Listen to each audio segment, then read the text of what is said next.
Hi everyone, and welcome to the Chapter 11 lecture for medical terminology. This chapter is all about urology, or the study of the urinary system. And it's a relatively short one, so yeah. My word of the day for this chapter is, I think, a funny one, but also a really useful one to know, and it's beaturia. It literally means a condition of beet juice in the urine. So beets, if you've never had them, are a really deep purple red, and the juice is very highly pigmented. It will stain your fingers if you're working with cooked beets. And so the pigment in the beets actually doesn't get broken down. It gets passed out through the urine. And so if you consume a lot of beets, it can stain your urine pink or red, and also your stool as well. So it can scare people because normally, redness in the blood looks, or redness in the urine looks like blood. It's particularly common scare for people who feed their babies or infants beets because it takes less of the beets for it to actually affect the urine. And also, they pee into a diaper, and so then there's like this clear, visible evidence of the color of their urine.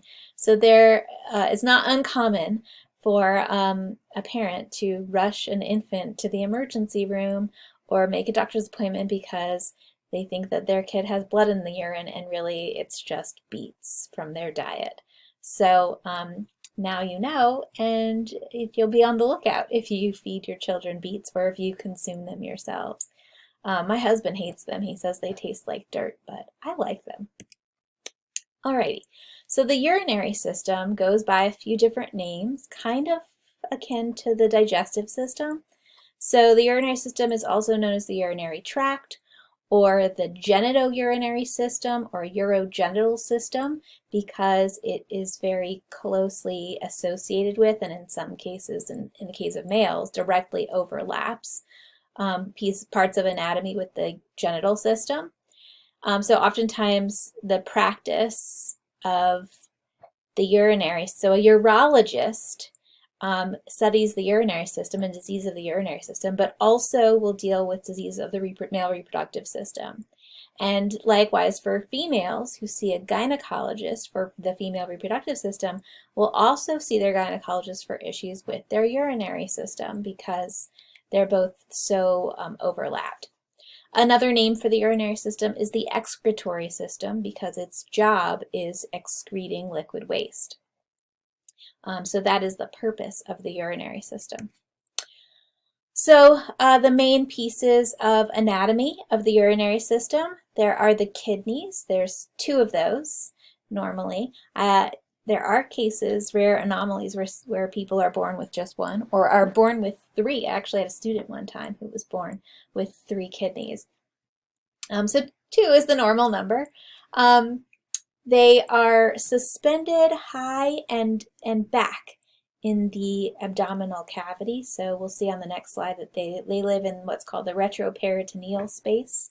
So they're very close to the back, which is why kidney pain is often experienced as back pain. The ureters are these tubes that connect the kidneys to the bladder down here. And then the urethra is a tube that the urine uses to exit the body. So the urethra we'll see is much longer in males than it is in females because of the shape of the genitalia. So the two to keep track of and not get confused of are the ureters and the urethra. They sound very similar. Ureters are these 2 long tubes that carry urine from the kidney to the bladder. The urethra is 1 tube that carries urine out of the body. So my sort of lame mnemonic here is that you have 2 ureters. Ureter has 2 E's in it, so there's 2 of those, and urethra only has 1 E, so it's the one you have 1 of. So that kind of helps me remember which is which. So if we took a cross-section of a person, so we laid them down on the table and we cut them in half at their belly button and looked for where the kidneys are in the abdominal cavity, you can see them right here. they're basically right next to, alongside the spine. So they really are in the back of, or in the retroperitoneal space of the peritoneal cavity and the abdominal cavity. So people who have kidney stones or kidney infections a lot of times will describe having back pain, and that it's actually their kidneys that are hurting, but it feels like, almost like it's coming from their back muscles or their backbone. The kidney is the sort of master organ of the urinary system. I put myself right over here. They are reddish brown in color. They look very much like the beans that are named after them, kidney beans. They have this little indentation where a bunch of tubes go in and out of. So the blood vessels, the arteries that bring blood to the kidney go in this indentation, and the blood vessels that bring blood out come out of that indentation, and also the ureter is inserted in that indentation. So any organ that has an indentation like this, that indentation is called the hilum. We've seen this already with an organ. We saw it with the lungs, that the bronchi enter through the hilum. Another thing about the kidney that's very closely associated with the kidney is this gland right here that sits on top of the kidney like a cap. It's called the adrenal gland. It literally means atop the kidney. Reno, or renal, means pertaining to the kidney. The adrenal gland, however, is not part of the urinary system so much. So it's part of the endocrine system. It secretes hormones. And so I'm just mentioning it and pointing it out here, and its name has to do with the kidney because it sits on top of the kidney, but it's technically not part of the urinary system. So we won't get into it any more than that. But FYI, it produces adrenaline, adrenal. It's an adrenal hormone, adrenaline. All right, the kidneys, if we cut them in half and we look at the different layers of tissue, all right, there's an outer layer called the adrenal cortex, and then these inner darker layers, look almost like triangle shapes, are called the renal medulla. And the renal medulla and the cortex just sort of separate different parts of the nephron, which is the functional unit of the kidney that we'll get to on the next slide. But they connect to these ducts here that are called calyces. So calyces is plural, calyx is singular. So you have a small calyx that fuses into a larger calyx, so the minor calyx fuses into the major calyx, and the calyces all fuse into this larger area here called the renal pelvis that ultimately connects to the ureter. So the nephron that I mentioned, this is a microscopic structure that is where urine is made, and there's multiple, there's thousands, millions of nephrons in the kidney.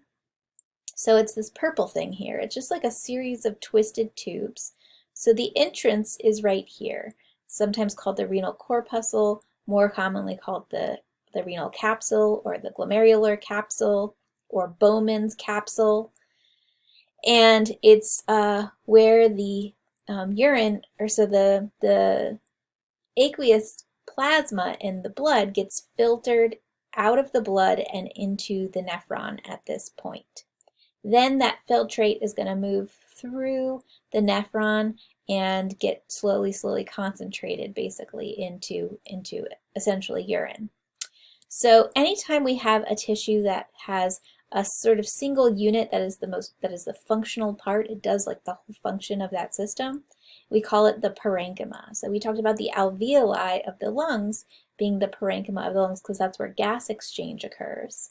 Well, the nephron is the parenchyma of the urinary system because that's where urine is made. So let's look at the nephron here. Another sort of zoom in structure of the nephron. So here is the glomerular capsule, or often called Bowman's capsule. And inside the capsule you see this knot of capillaries, of blood vessels. That's called the glomerulus.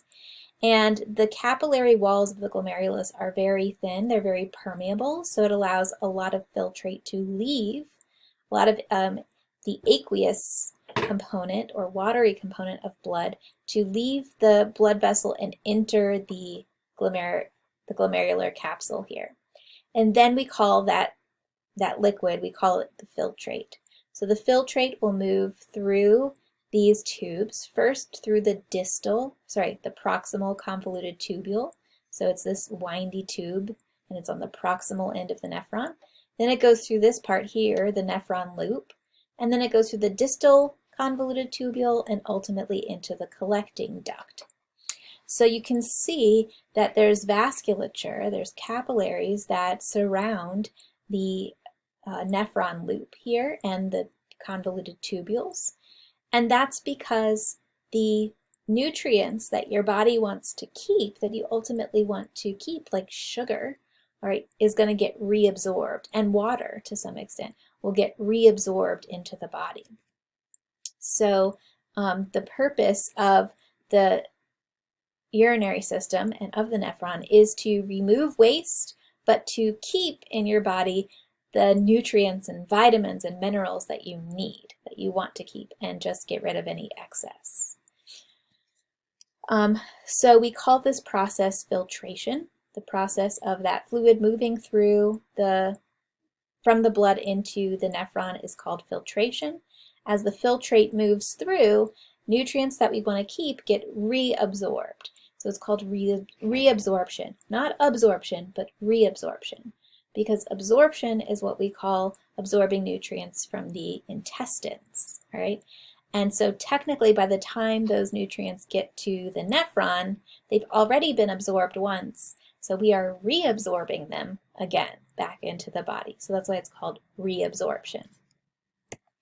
All right, so once the urine goes down that collecting duct of that final collecting duct of the nephron, it enters the calyces, the renal pelvis, and then ultimately goes down this long tube here called the ureter. I like to think of the ureter as like the esophagus of the urinary system. It's just a long tube that's purpose is to carry something from one organ to another organ that's kind of far away. And similarly, the bladder is very similar to the stomach in a lot of ways, but we'll get there on the next slide. So the ureter is just a long tube. It has smooth muscle that lines it that does peristalsis.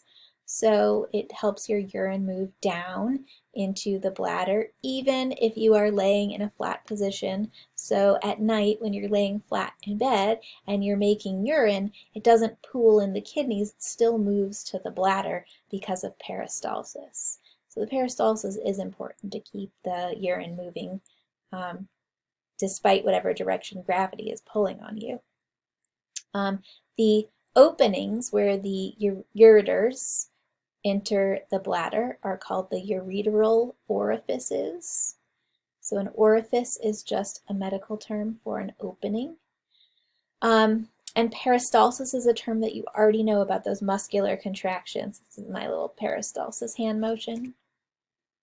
All right, so the bladder, I said, is similar to the stomach in a lot of ways, both functionally and anatomically. So both the stomach and the bladder have these folds on the inside that allow the organ to stretch as it gets fuller, and those folds are called rugae. So there's rugae in the stomach and rugae in the bladder. They both have a fairly thick wall of smooth muscle that contracts and does peristalsis. So in the case of the stomach, it's to churn your food up with your gastric juice. In the case of the bladder, it's those spasms that push urine out when you urinate.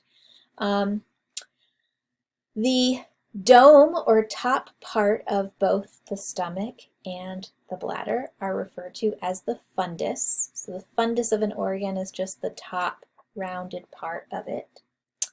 And there are sphincters that keep this organ closed, just like there are in the stomach. So I don't think there are sphincters at the end of the ureter. I think that urine can flow pretty freely into the bladder. But there are two sphincters, one at either end of the urethra. There's an internal sphincter and an external sphincter that control the urethra. So the external sphincter is consciously controlled by muscles of the skeletal system that you can contract and release. So when you have to pee really bad and you're squeezing really hard to keep the pee from coming out, that is you holding your external urethral sphincter tightly closed. And then when you sit to relieve yourself, you can release that external sphincter. When you release the external sphincter, that triggers the release of the internal sphincter. And then urine can leave the bladder and exit the urethra through the urethral meatus, which is, I affectionately refer to it as the pee hole. So the opening of the urethra is the urethral meatus. Meatus, like orifice, is another medical term for an opening. There's a lot of terms for openings that we get to it towards the end of the class. That's everything I wanted to say about the bladder and the urethra. All right, so, one more thing about the urethra is the differences between males and females. So if we look at the male anatomy of the urogenital system, really the whole urogenital system, so we look at the two, they both have kidneys and ureters that are identical, all right? But then here's the bladder in a male. So the bladder in a male sits on top of a male organ called the prostate. In fact, the prostate actually wraps around the urethra. The urethra actually goes through the prostate, and the prostate actually can contribute fluids into the urethra. The urethra is also shared by the male reproductive system, which is not shown on here. The vas deferens from the testes actually connect to the urethra. So sperm and urine both flow through the urethra out of the penis. The urethra in males is also very long, several inches long, because it must span the whole length of the penis. Versus in females, here's the bladder in females, the urethra in females is very short. And this leads to repercussions for females and males in terms of urinary tract infections. Urinary tract infections are far more common in females than in males. The most common cause of urinary tract infection is actually just bacteria from the surface of the body or from the anus getting into the vagina, into the urethra, and colonizing it. So for females, this is much easier because the separation between the urethra and the anus is very small. So it's much easier for bacteria to get into the urethral meatus for females than for males, where there's a lot more separation. So that's a sexual difference between, or difference in medicine, in disease, in this condition, simply due to differences in the physical anatomy of the genitalia. Another difference, notice that females do not have a prostate, but instead they have a uterus that sits on top of the bladder. So you can really see nicely here how, the stereotype that pregnant women have to pee all the time or even actually have accidents is because that literally the uterus sits right on top of the bladder, and the bladder gets really squished as the uterus grows during pregnancy. Those are the differences that I wanted to point out between male and female urinary anatomy. So this is just a handy dandy graphic from the textbook that goes through the order of the urogenital system or the urinary system. So I guess this girl's drinking some water. So the water will first go into her gastrointestinal tract where she will absorb it, and then it will circulate in the blood and ultimately go to the kidneys through the renal artery. And then the renal artery will filter into the nephron through the glomerulus, that knot of capillaries, and will be absorbed as filtrate into the nephron, into the Bowman's capsule. It'll go through the whole length of the nephron, the proximal convoluted tubule, then the nephron loop, and then the distal convoluted tubule, and then ultimately the collecting duct into the calyx, a minor calyx, and then a major calyx, and then the big opening, the renal pelvis, and then down the ureter into the bladder where it will be stored until it's time to urinate, where it will exit through the urethra. So the process of releasing urine is called urination or micturition or voiding. They are all three synonyms that are used in the medical language. So that's the main function of the kidneys, is making urine, but it does other things as well that it's worth mentioning. We won't focus on too much in this class. Other things that the kidney helps to do is to help maintain blood pressure. Part of what determines blood pressure is the amount of blood volume. So if your blood pressure is high, your kidneys might expel more water. If your blood pressure is low, they might retain more water or retain different nutrients, different salts or electrolytes in order to control your fluid levels. Same thing with pH. It can retain certain buffer components that help to maintain pH. And also, if your blood pressure is low, it can be a sign of a lack of red blood cells. And so the kidneys can produce erythropoietin, the hormone that triggers the formation of red blood cells. So other functions that the kidney has that are directly related to its role in producing urine, because when you excrete urine, you're excreting nutrients, so that help control blood pressure and blood pH. So it makes sense.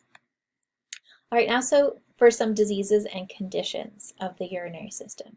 So nephropathy is a word that means disease of the kidneys. Nephro, referring to the nephron of the kidney. So nephro and reno are both terms, combining forms that mean kidney. So nephropathy would just be a sort of umbrella term that just means kidney disease. There's lots of different types of nephropathies. For example, nephroptosis. Nephroptosis, remember ptosis is drooping. We learned that with the muscles. So nephroptosis is a drooping of the kidneys. So the kidneys, remember, they're suspended high up in the peritoneal cavity, really by ligaments, and not ligaments, by tendons. And so if those tendons become stretched, then the kidneys can sort of droop and hang down. And then the ureter is not straight. You get a loop in the ureter, and that can affect the flow of urine. And so sometimes this condition needs to be fixed. So another way to think of it is, another name for this would be prolapse of the kidneys. So the fixing of it means that you need to have them resuspended and sewn into place. And so the procedure to do that is called a nephropexy. A pexy, the suffix pexy, means a procedure to fix in place. Hydronephrosis. Hydro, you should think hydrate, it means water, like hydrocephalus. Hydronephrosis is a condition of water in the kidneys. Really what it is so like hydrocephalus is a buildup of fluid in the head of newborns. Hydronephrosis is a buildup of fluid in the kidney. And this can happen for a number of reasons, but a common cause of it is if somebody has a kidney stone that gets stuck in the ureter and it causes a blockage of the ureter, then the kidneys keeps making urine, but it can't go anywhere. It can't get to the bladder, so it just builds up in the kidney. So hydronephrosis is basically a buildup of urine in the kidney because the ureter is blocked somewhere. Nephrolithiasis. Litho is a combining form that means stone. We saw that back in previous chapter, chapter 3, gastrointestinal system. When we were talking about gallstones. So kidney stones are called nephrolithiasis. It's a condition of kidney stones. This is a zoomed in close-up of a kidney stone called a calculus. Calculus is another term for stone. The treatment for this oftentimes is just to pass the kidney stone, just to pee it out. All right, it's not fun. It's definitely incredibly painful. I know this kidney stone, this is like the actual size here, is is very, very small, but if you look at it, it's very sharp. It's got lots of jagged edges. It's basically a salt crystal. And so as it's going through, I just think of like fingernails scraping down the side of the ureter as it's moving out. So it is really painful to pass kidney stones, but a lot of times that is how you recover from it. You just pass them. But there are also treatments that they can use, laser treatments, ultrasound treatments that can break up the stones. Those are called lithotripsy. So it's a non-invasive procedure to use either a laser or ultrasound sound waves to cause the stone to break into smaller pieces, so it's easier to pass, less painful. Occasionally it has to be surgically removed, especially if it's causing a blockage. And then that would be called a nephrolithotomy procedure to make an incision to remove the stone. And I have that on a later slide. Some other diseases of the kidney. Polycystic kidney disease is pictured here. This is actually a congenital disorder where babies are born with these cysts basically on their kidney. So they're not born like this. They're born with maybe a couple of cysts, but it gets worse. They get more and more cysts over time, and it's degenerative. So babies with a diagnosis of polycystic kidney disease go on a transplant list right away. The only treatment for that disease is new kidneys or a new kidney. So I should mention that you have two kidneys, but they're kind of redundant. You can get by and live with just one. And so if you have two diseased kidneys, you only need one healthy kidney to replace those two. It's also one of the few organs that can be donated by live donors.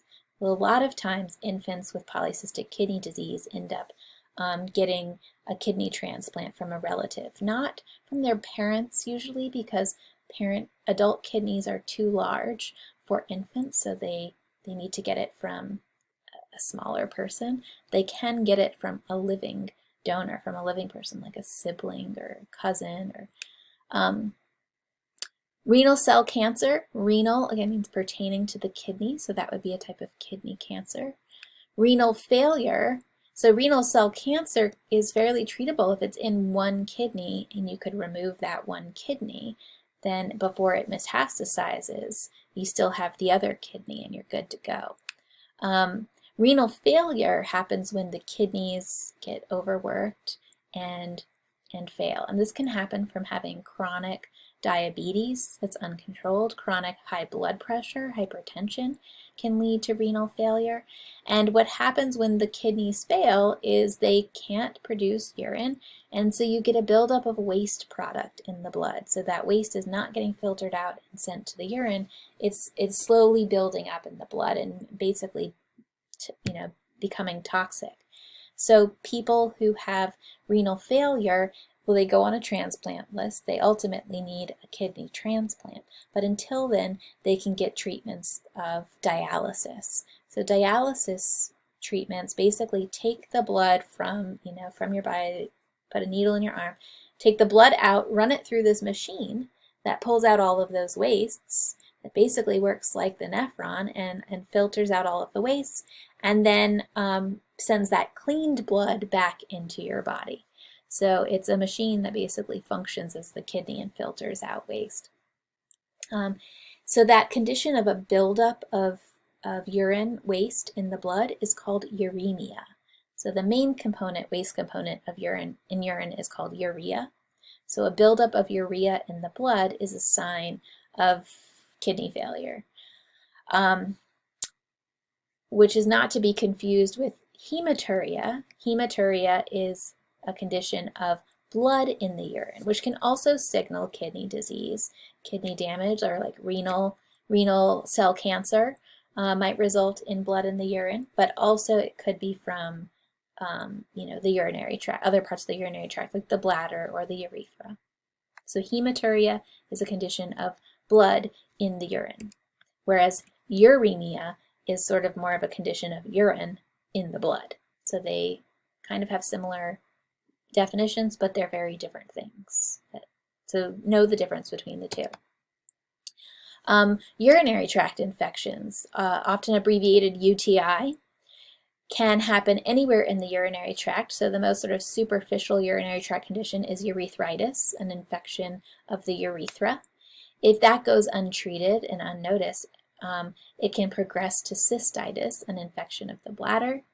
That can progress up through the ureter into the renal pelvis of the kidney, pyelonephritis. Pyelo is the renal pelvis.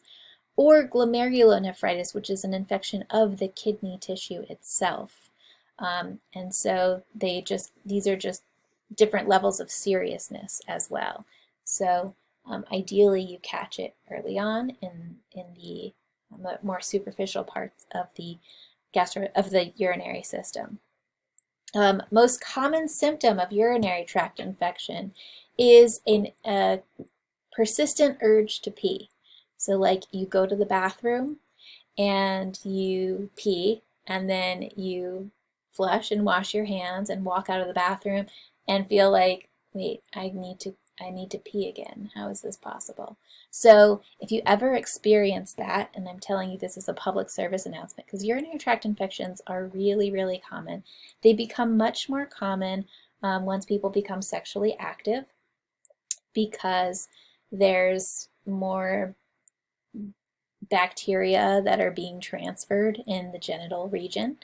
And it is something that a lot of people don't necessarily know the symptoms of because it's awkward to talk about. And so they may just, think they had a little too much to drink and they are having to pee a lot. So if you ever experience that, that's a sign to call your doctor. You might have a urinary tract infection. And it's that unfamiliarness with the symptoms that can lead to a urinary tract infection progressing up further and further up the urinary tract because it didn't get seen to. The treatment for it is super easy. It's taking some antibiotics. Another tip to avoid urinary tract infections if you are sexually active is to always urinate after you have sex. It flushes out the urethra, any bacteria that may have gotten pushed up in there, and is a really effective way of preventing urinary tract infections. Bladder cancer is cancer of the bladder. The treatment for it might involve a cystectomy, removal, a surgery to remove the bladder. Cysto is a combining form for bladder. Cystocele or vesicocele, cysto and vesico are both combining forms for bladder, is a herniation of the bladder where it herniates into the wall of the vagina or the wall of the rectum. And this can happen from damage to the vaginal wall. It's a common cause of it is childbirth. So a vaginal childbirth can be very damaging to the walls of the vagina, leave them weakened, and cause the bladder to herniate into the wall of the vagina, and it causes discomfort urinating, discomfort during intercourse, but it can be surgically repaired by repairing the wall of the vagina. Overactive bladder is what it sounds like. It's a bladder that occasionally experiences sort of like muscle spasms, and it results in incontinence, so a involuntary voiding, involuntary urination. And there are different treatments for this. One treatment actually is injecting Botox into the bladder. Botox is a muscle paralyzer, and so people with really overactive bladders, a lot of spasming, might get Botox injections in their bladder to calm their bladder down.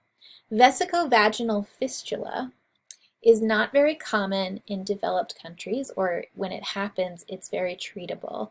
So it's a condition where you get a fusion of the bladder and the vagina. So like the wall of the vagina becomes damaged and the bladder as well during something like childbirth, and they sort of fuse together.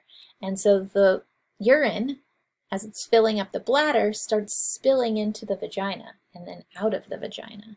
So it's a very unpleasant condition because basically people who have this are leaking urine out of their vagina constantly.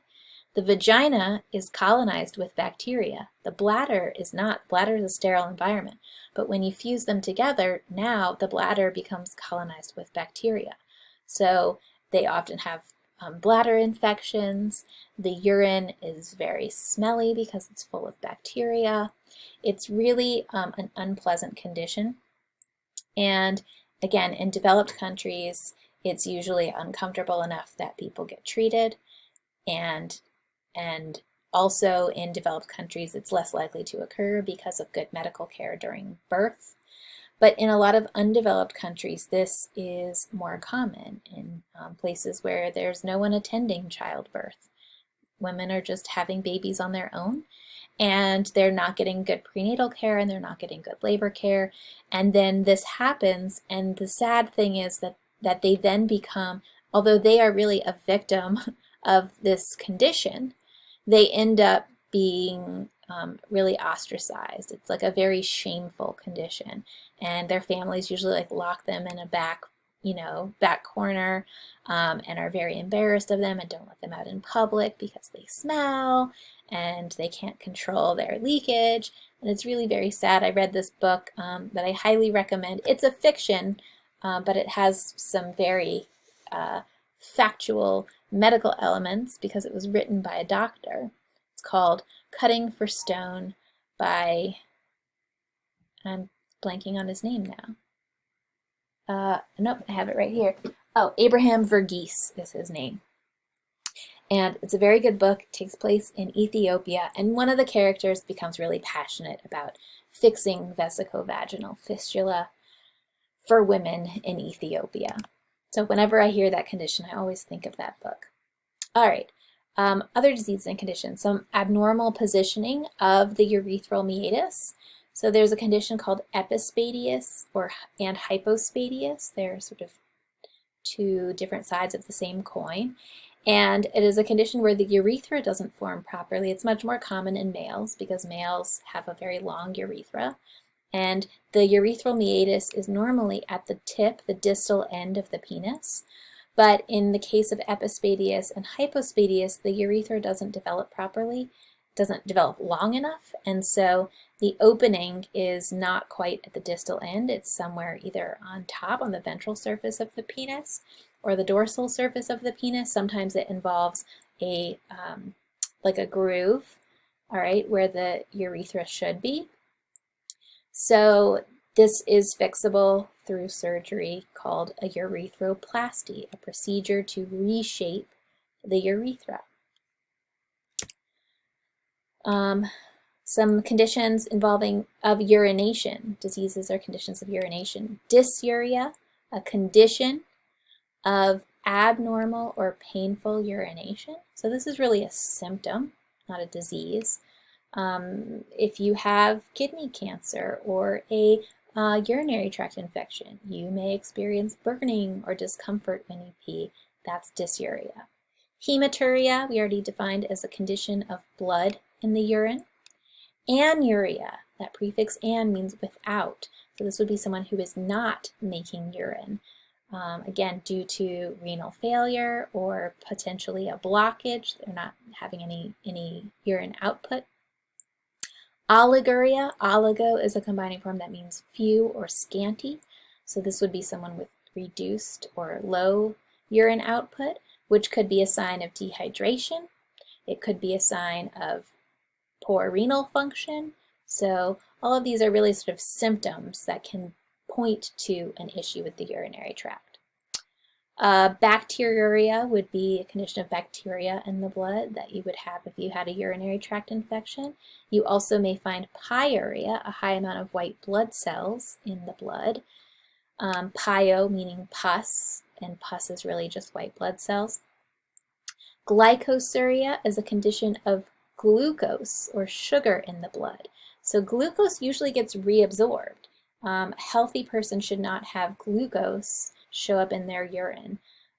What the situation where that does happen is people with diabetes, because their blood sugar levels get really high. The only way to excrete the sugar becomes excreting it in the urine. The body's desperate to get rid of that extra glucose, and so you pee it out. In fact, diabetes, the full term for diabetes is diabetes mellitus. Mellitus meaning sweet, because it was well recognized that even in early studies that people or animals who developed this condition, that their urine was attracted flies, that it was very sweet, tasted like honey, apparently. So diabetes is associated with glycosuria as a sign of diabetes. Ketonuria can also be a sign of diabetes. It's buildup of ketones in the urine, and this is indicative of very rapid fat breakdown, which happens when your body can't process glucose.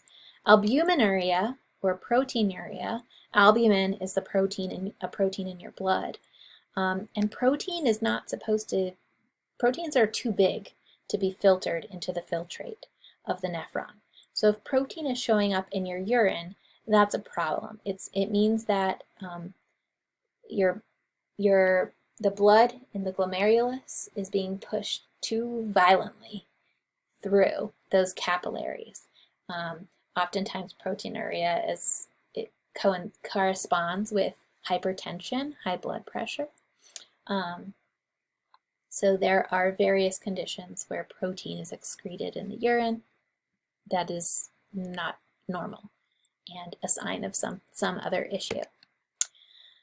Nocturia is a condition of having to pee at night.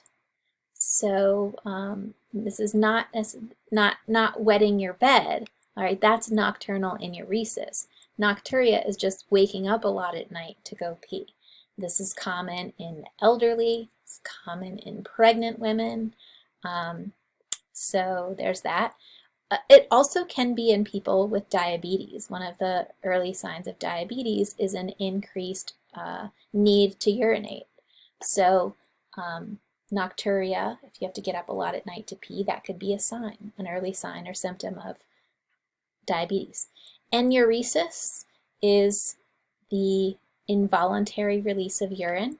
So what we sort of casually refer to as having an accident, that would be medically charted as enuresis. So enuresis is really if somebody has these episodes infrequently. If you are frequently having involuntary release of urine, then that is called incontinence. Incontinence is more of an inability to control urinary output, whereas enuresis is just a once in a while accident of involuntary release. Nocturnal enuresis is doing it at night, what we call bedwetting. So one of the treatments for it is, of course, to just wear an absorbent pad or diaper in order to, spare your clothes. Some diagnostic tests that pertain to the urinary system. A urinalysis is when you pee into a cup and you send it to the lab, and usually they do a dipstick test, so they have like a stick that tests for several things at a time. You can test the pH of the urine, you can test for protein and glucose and red blood cells in the urine. They can also assess the color of the urine, which is a sign of hydration status, and certain conditions can lead to discoloration of the urine. So urinalysis is a very simple, non-invasive test to get a readout of a lot of the chemicals the body's putting out. Blood urea nitrogen, or a BUN test, is a test to measure the urea in the blood. So for someone with kidney failure, the BUN test would determine how often they need dialysis. So when that urea level reaches a certain threshold, that you really need to get rid of it. A culture and sensitivity, or CNS test, is one that's done when you're looking for an infection. So you can have a CNS, we talked about, I think, with the skin, like you could do a culture and sensitivity of a skin lesion. You can do it in the throat for pharyngitis to look for strep, and you can do it with the urine test. So when somebody gives a urine sample, you can also culture it and look for growth of bacteria and test for what antibiotics they are sensitive to. And then ultrasonography can be used to look at the kidneys and the bladder using ultrasound to get images of those organs if something is wrong. Some medical and surgical procedures that can be performed. We talked about dialysis. In the case of renal failure, the blood is removed from the vein and it is sent into this dialysis machine where there is this dialysis fluid that is low in concentration, has a very low concentration of these waste products. And so the waste products are able to diffuse through this membrane and leave the blood. So by the time they leave the machine, they've been clean, the blood has been cleaned and it goes back into the vein. Catheterization is a procedure to stick a tube into a vessel. So the most common form of catheterization is urinary catheterization, sticking a catheter in the urethra in order to collect urine. This can be done in the case of someone who has like overactive bladder and they just suffer from incontinence rather than having to wear a diaper. They can wear a catheter and a collection bag, which is a little bit more sanitary and comfortable. There are other forms of catheterization. We talked about catheterization of the heart in the chapter on the cardiovascular system. That's sticking a tube into the blood vessels of the heart. But the most common reference to catheterization is urinary catheterization. Another reason to give someone a urinary catheter for a temporary purpose is surgery. When you are put under anesthesia, you lose control of your bladder, and so you don't want to be peeing all over the surgical table. So they will catheterize you so that they can sterilely collect urine rather than make a mess all over the table. Some other procedures: a cystectomy, a procedure to surgically remove the bladder, might be done in the case of bladder cancer.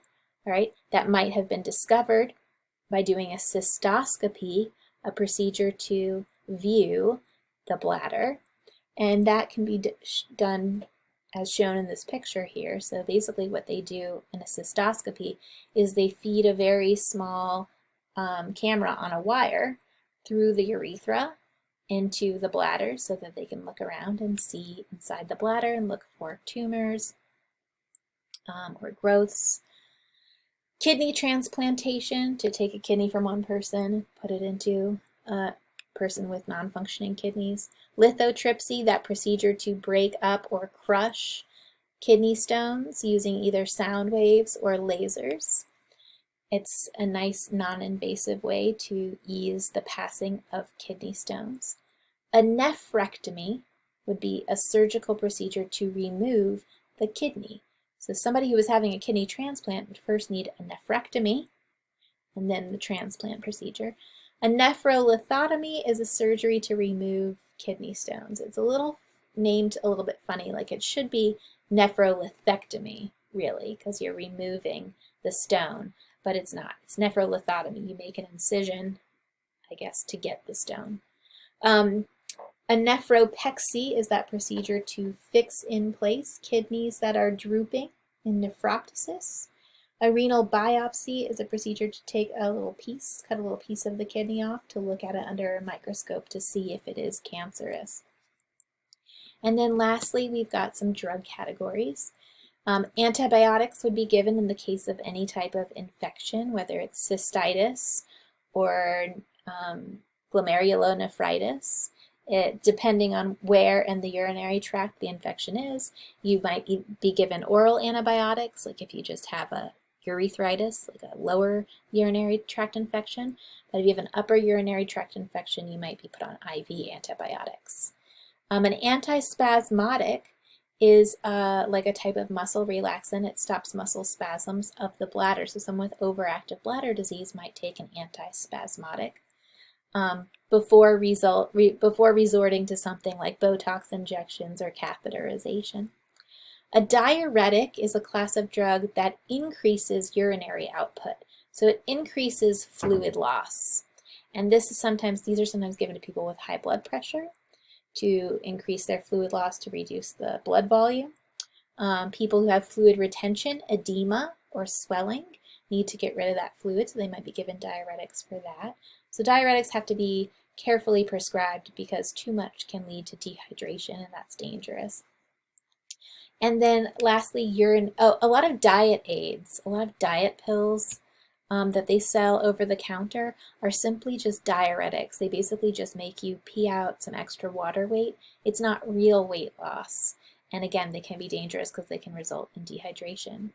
And then lastly, urinary analgesics. So I have a popular one pictured here called Azo, and it has like a numbing effect on the urethra. It happens to be derived from a dye, like a red-orange dye, kind of the color of the bottom of the slide here.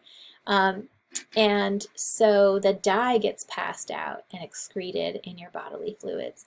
So when you take this medication, it does stain your urine like a deep orangish red, reddish orange color, which again can be scary if you don't know that that's an expected side effect. But it does work very well. Too much information for you, but I can attest to having used this during urinary tract infections, and it really relieves the discomfort of that, constant urge to urinate while the antibiotics are taking effect. So oftentimes both of these are given or prescribed to people with urinary tract infections. Just look out for that unique color of the urine, and even sometimes your tears can be a little bit stained and have components of that pigment. So that's the end of chapter 11 about the urogenital system. We'll actually continue with it a little bit for the next 2 chapters because we're going to continue to talk about the genital system, the reproductive system of males and then of females. See you then.